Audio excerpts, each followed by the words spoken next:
Good afternoon. As she said, my name is Richard. My second name is Kim. I'm a business consultant. I was thinking, the other day we had a very interesting match. And it was between Barcelona and Manchester. And I can see smiles all over. And one thing I like about Barcelona, I don't know if you like it, they are passionate team. So is Manchester, only that they didn't make it. We all know of different people like Barack Obama, Wangari Maathai, people like Raila Odinga. There's one thing that they're all good at. There's one thing that makes them distinctive. That thing is passion. Today we're going to talk about passion. I'm going to define passion to you. I'm going to talk about characteristics of passion. And then thirdly, how to describe why passion. When we think about passion, the definition of passion from the dictionary talks about a passion is a feeling. It is a compelled feeling to act or do something. And then another definition from the dictionary is that passion is a continuous doing of action towards a certain goal. For example, if someone is passionate about kids, they want to change the kids' life, or let's say people who, usually kids like, let's say, who are needy. Someone will be passionate enough to want to go and make a difference of those kids. Yeah. But I prefer defining it as what you want to die for. That's what your passion is. So let's go maybe to the characteristics of passionate people. In studying both passion and thinking about it, I realized all these people, Wangari Maathai, Barack Obama, Martin Luther King, Jr. the second, all these leaders that we know of, they are passionate about their life. They have what we call direction. They know where they're going. They have direction in their lives. In terms of, for example, if you want to take a journey from Nairobi to Mombasa, you will need to know your destination is Mombasa. That will mean you will need to, at least prior, mentally think that you get to Mombasa. Even if you don't know where Mombasa is, but you know where this destination is. That is having direction. So even in our companies, in our lives, we all have to have direction. I believe why you're here, why you're studying, why you're doing what you're doing, because you have a direction in your mind. There's a place you want to attain. Maybe it may be the next Minister of Finance. Maybe it might be the next Barack Obama. Maybe it might be the next Wangari Maathai. But all in all, you have to have direction. That's the first D, or the first characteristic of people who have passion. The second one is that passionate people have delivery in them. That means they deliver. For example,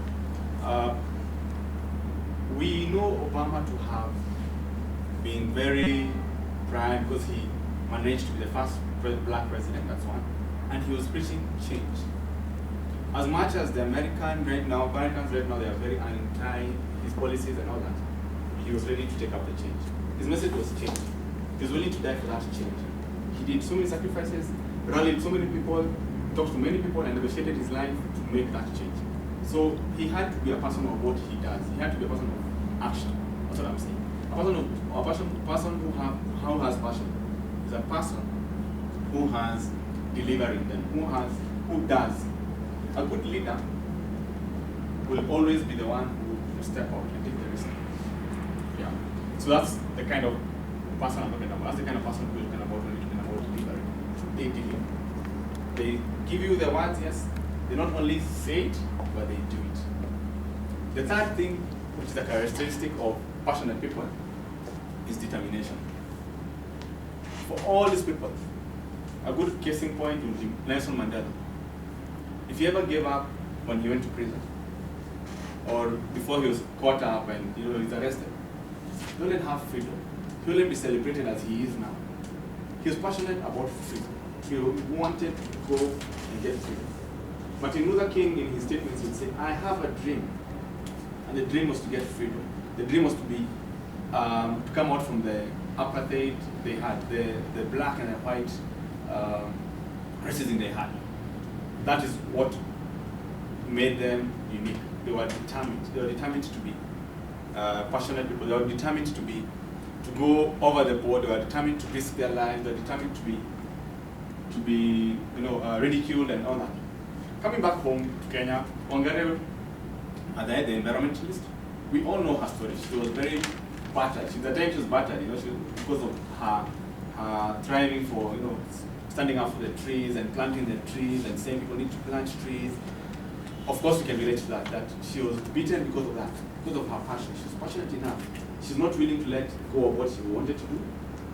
And of course, her rewards, we all know. She's been made a Nobel Prize winner. She's gotten some money. Now she's hopping all over the world, just being a consultant in the environment because of her passion, because of she was determined. Okay? So we thought about three characteristics of passion. The first one was direction. Second one was delivery. And the third thing was determination. So now let's go to how can I discover my passion?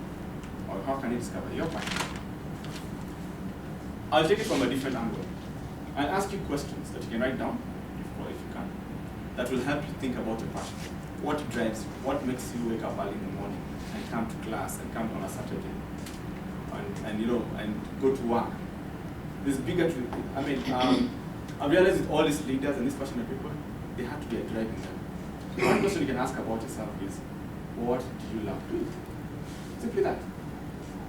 You look at Bill Gates. He was a technical person. He was a person who likes internet and all that. And then do you know Bill Gates, by the way, dropped out of Harvard to pursue what he believed was his passion? All of us know Harvard is a very big, prestige school. No one of us wants to drop out from Harvard and go pursue what you're passionate about. But it was so much in him that he said Harvard can be put aside, and I pursue this passion of making a software. And of course, we can see what it does to the computers these days. It helps us communicate well. It helps us work efficiently. Unlike MS-DOS, which was before, which is really technical and programming. That's one example of how you can learn about your passion by knowing what you love doing. There are people who don't love what they do, but they will want to change something. Another question you can ask yourself is, what do you detest or what don't you like? For example, like politicians. Some politicians can come up and say, I want to change Kenya because of the corruption aspect. And then they'll say, I'm going to do 1, 2, 3, 4, 5 to change Kenya. So that can be your passion, maybe to be a politician or to change something. Maybe you're seeing kids being sexually abused and you want to change that aspect. Or maybe like in the case of Barack Obama, he came in with a message, I want to change America. And he, of course, he had his own principles and things. He was saying, I'm going to change America this way. I'm going to change by stating the policies and stating what he wants to do. That's another question that you will ask yourself. What do you detest? What don't you like? And how can I change that? Another question you can ask yourself is, if all resources were constant to you, for example, you had the money, you had the policy made at your disposal, what would I do to change the world? Think about it for a moment. If you think about it, Bill Gates, all the money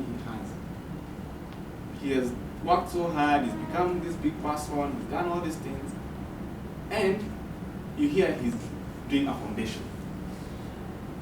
Why? Because he's done all these things that we all look out for, but he feels not satisfied. He needs to do something different. And what is that? To him, he needs to give back to the community. That brings his joy. So one of the questions that can help you discover your passion is to ask yourself, if I had all things constant, the resources, the money, everything, the policies, what can I change about the world? Yeah. Well, there's a story told of Muhammad Gandhi. It's called Gandhi, the Indian Mahatma Gandhi. Thank you. I was confusing with Muhammad. Mahatma Gandhi, one of the things he was doing, he wanted to stop he's a passionate person because he changed the way people thought. He stopped eating and he said he's fasting and he said he won't do things, he won't move. I mean, people had guns. You know, it was very weird. Eh? I mean, he stood to people with guns and he didn't have guns. And he told people, I'm not going to move out of this place. I'm not going to do anything until you listen to my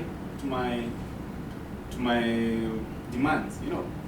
And he's an example of someone who's passionate. He's an example of a person who wanted to change. And we all can be that. It's just that we need to focus on that passionate thing we do. A third thing the fourth thing you can ask yourself is, what can I do for free? I mean, that sounds very weird. I wake up, go do something for free, and I'm not being paid. That's tricky.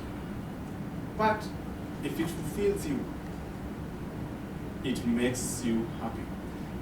I don't know if you've met friends or people, workmates, or people who play football or something, or they're in a sport, or they're doing something they love, or a technician or someone who's doing a website. He can start working maybe from 8 o'clock, and he'll go the whole night to the 8 o'clock, and he's not eating, he's not done anything, and he's happy. And he's so passionate about that thing, he wants to take an extra mile, he doesn't want to take a break. He's so passionate about it because he wants to achieve a certain goal about it. So, I don't know, with those questions, I hope I'm bringing up a lot of questions in your mind to help you discover your passion, discover who you really are. And really, those questions help you think about yourself. You can't just do it in one day, of course, because you have to think about it more and more and more and keep on asking. And funny enough, what you're passionate about is something you do naturally, something that you don't struggle to, something that you can do for free. That's why the concept is there. What can I do for free? Going back to the examples we had, Barack Obama, Wangari Maathai, as leaders and people who are passionate. If you look at their lives, they were willing to die for that cause. They were willing to sacrifice their time, willing to go the extra mile, willing to sacrifice their resources. Are you willing? And are you passionate? Be a person of